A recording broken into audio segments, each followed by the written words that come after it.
Who's your emergency contact? Who should notify in the case of death? Welcome to the USP, where I spent the last 2+ decades of my life. When I was fighting my case back in 95, 96, I spent almost a year and a half in the county jail fighting my case. And when I was in Old Metro, they had I was getting into some things. Like I said, I got into a few fights over there. When you first come in, me being young, I was 18. I barely turned 18, almost 19 at the time. So when you're young, you come in, you're just trying to find yourself. You're trying to figure this out because, one, you're in a hostile environment, and every time I've been locked up, I've always been by myself. There's not a lot of us out here, as far as like dudes from my hood and all that stuff. And at the same time, when we was out here, we was beefing with everybody. Mainly because the people that we were beefing with, they all had different alliances and stuff. And when it comes to us, we didn't really align ourselves with nobody. We just rocked on our own. And we have friends and associates from other people that respect us, that we were cool with. But as far as like an official alliance or anything like that, we didn't have any of that at that time. So when I go in, I'm by myself. And everybody's a potential enemy. So you're in there, you're just trying to figure it out. When I was living in 2D6, it was a second floor, D tier, and it was the middle tank. We had this incident where, everybody's always testing each other, trying to see if you're down and this and that or whatever. So I had this black dude named Keith. He was in there with me. I think he had robbed a bank out in Ogden. And I had another black dude, they call him L Butter. I think he's from some blood gang out in Ogden. Keith didn't gangbang. But we're all in there. We got to know each other and we became cool and shit. So, in the jail, looking back now, it's like, it was fucked up. As opposed to, the mentality of it is always going to be predators and prey. And if you're not willing to stand up for yourself, then shit's going to happen, So Keith goes up to this dude that comes in, and he was a big dude, big white dude. He comes in, is at dinner, he comes in, and they're passing out trays. It's dinner time. So Keith goes up and says, "Hey man, that's my tray." He's like, "What?" He goes, "Yeah, that's my tray." And the dude's like, "Oh man, why you gotta do that?" He goes, "No, that's my tray." And the dude didn't want to give him his tray, so Keith beat him up. He had the dude by his jumpsuit or his collar at one point, and his pants, and was banging, and it was like banging his head into the bars like a ramp, right? Bing, bing, or whatever. So he beats dudes up, takes his food. Now, mind you, I'm a $130, $135 at the most. I was skinny, 18 years old, maybe 19 at the time. And the next few days go by, and we're having a conversation, and they're like, "Man, your turn." I'm like, "What? My turn for what?" "Yeah, your turn to take something from somebody, right?"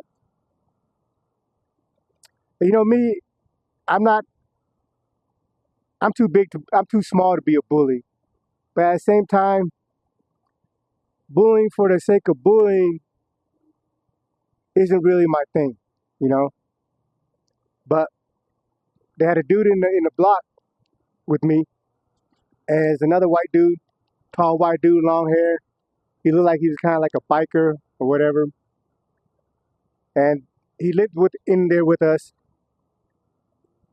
And for me, I don't ear hustle or try not to ear hustle, but you're in the freaking tank, you know what I mean? It's 14, 16 man, there's nowhere for you to have a private conversation. Anything that's said, whatever, you can hear it. And this guy, he was just always talking about, telling his war stories, always talking about how tough he was and this and that. And when we live in a 14-man tank like that, we all get work assignments, meaning everybody gets a turn to sweep and mop the cell because we all live together. So each bunk, you got a bunk bed. So each bunk, we had a schedule down. Hey, this bunk and this bunk gets Mondays. This bunk, because it's 14. There's 7 bunk beds, 14 people in there. So everybody gets a day of the week to get up, to grab the trays after we're done eating, to clean the table, sweep and mop the floor. Everybody's doing that. I don't care how tough you are, who you are, you get a day. That's us. We're all living in that community, in that tank, so we all get a day to do that. And that's mandatory for everybody that lives in there. But this dude comes around and, on his days that he's supposed to clean, he doesn't half-ass, or he doesn't get up to fucking grab the trays or whatever. When he doesn't get up, somebody else gets up and grabs the tray. When he doesn't sweep the table or wipe the table down or sweep the floor, somebody else does it. But he just, because he was big, he was slim, but he was tall. And for some reason, he just didn't feel like, he got to do his part. So when the homies, when Keith and L Butter was telling me, hey, your turn, right? I don't want to go pick up on a defenseless victim. I don't want to go. I mean, there's not too many people in the tank that's smaller than me. I'm still the smallest one in our tank. But being small really doesn't mean anything, because there's dudes that are big that are a bunch of weenies, and there's small dudes like me that are hogs. But for me, it's more about who don't I respect, and and my respect level doesn't have anything to do with you being able to know how to fight or you being tough. My respect comes from how you conduct yourself, because there's plenty of times when I was locked up that I stood up for dudes that couldn't fight, that was small, and that somebody else was trying to pick on them just for the sake of picking on them. And I'm not with that, because I fall in that category. I'm a little dude, skinny little dude, and I'd be damned if somebody just comes and try to push their weight on me just for the sake of pushing their weight on me, just because they feel like they're stronger or bigger than me. I'm real adamant about how I feel about that. So when they come and tell me, hey, it's your turn, I'm like, all right, fuck it. Because at the same time, I know I'm going to prison, and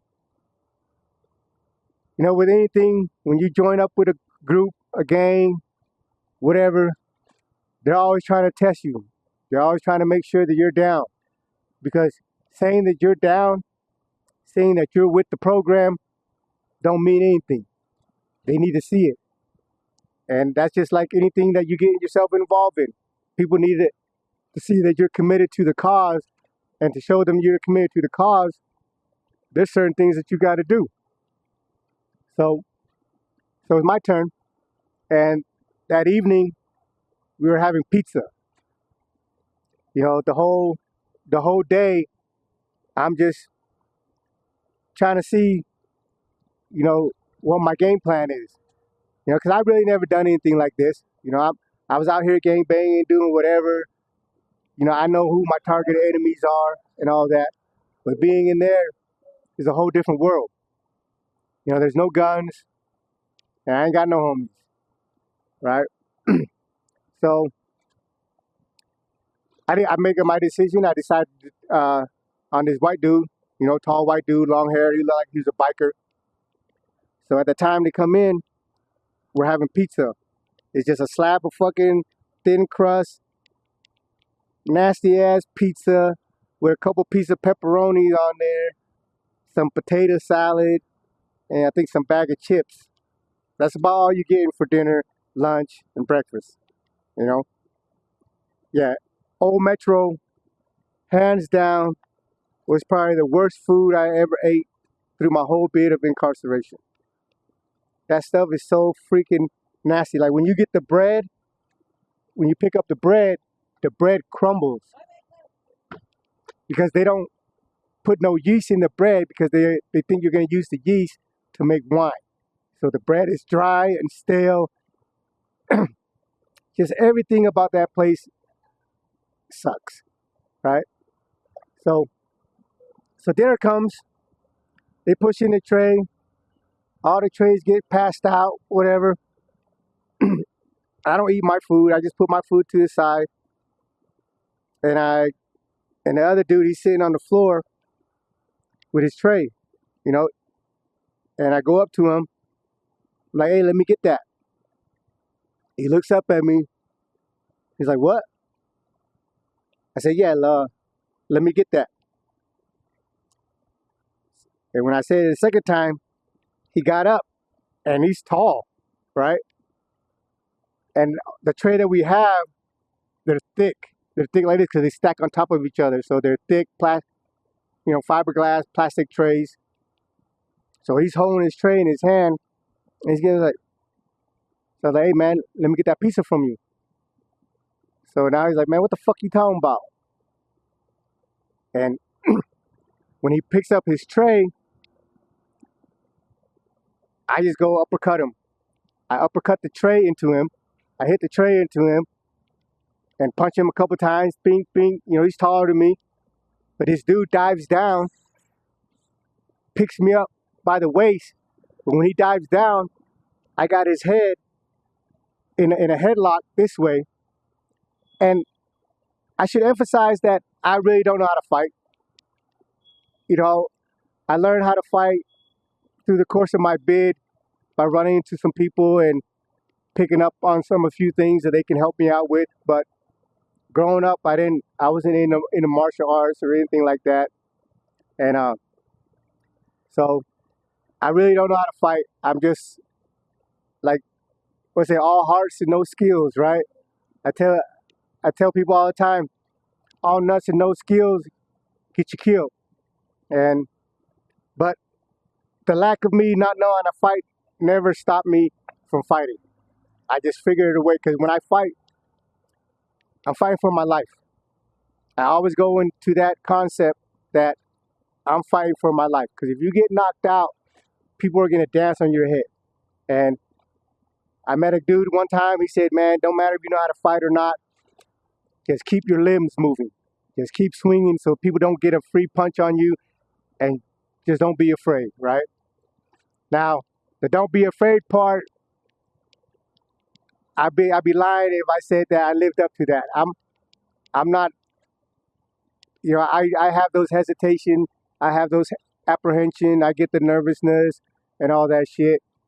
I still do. I just don't allow that, the fear, to stop me. That's the difference between me and some other people.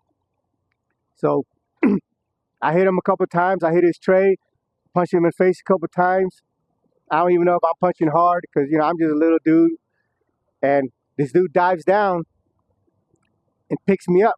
But when he dives down, I hook my arm under his neck and I got his head locked under here. He picks me up and he's going to body slam me, right? And in the cell, everything is metal. The floor is concrete, it's hard. All the bunks are all metal with little fucking sharp edges. And I see myself flying up, but I'm just not letting this guy go. And I hook my leg around his upper body. So when he goes to slam me onto the ground, his head hits the floor first. Boom. I feel the impact. I roll up, I hit the ground. Now, I didn't know that his head hit the floor though. I'm just holding on for my dear life. And when he slams me, boom, I hit the ground. And it hurt a little bit, but you got your adrenaline rolling. So I roll off of him. And when I roll off him, I see that he's dazed. You know what I mean? He's a little dazed. because I guess his head hit the floor before my back did. So I rolled him over and kicked his head a few times until he was unconscious, and that was that. You know,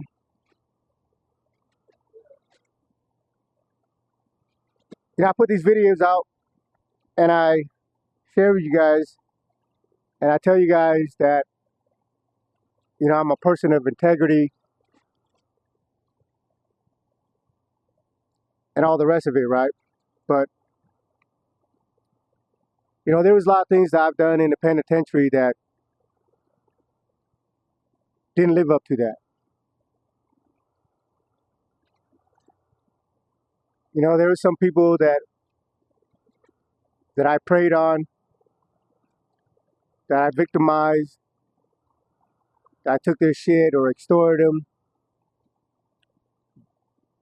that probably didn't deserve it, but because I felt like there's a certain level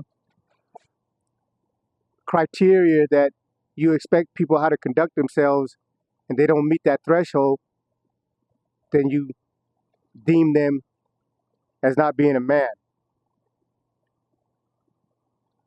And I never gave myself the opportunity while I was in prison to put myself in their predicament.